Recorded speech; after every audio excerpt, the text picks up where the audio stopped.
తెలుసుకో. క్రీస్తులో పరిపూర్ణత్వం గురించి తెలుసా? 1. క్రీస్తు జీవవాక్యముగా పరిపూర్ణత్వం చెందారు.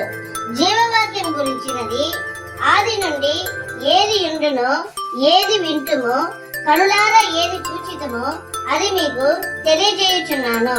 1 యోహాను 1:1. 2. క్రీస్తు దావీదు చిగురుగా పరిపూర్ణత్వం చెందారు. నేను దావీదు వేరు చిగురును, సంతానమును, ప్రకాశమైన వేకుచుక్కునై ఉన్నాను. ప్రకటన 22:16. 3. క్రీస్తు జయము పొందిన వారిగా పరిపూర్ణత్వం చెందారు.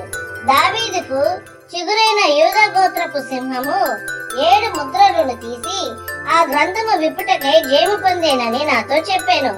ప్రకటనల గ్రంథము 5:5. ఆమేన్.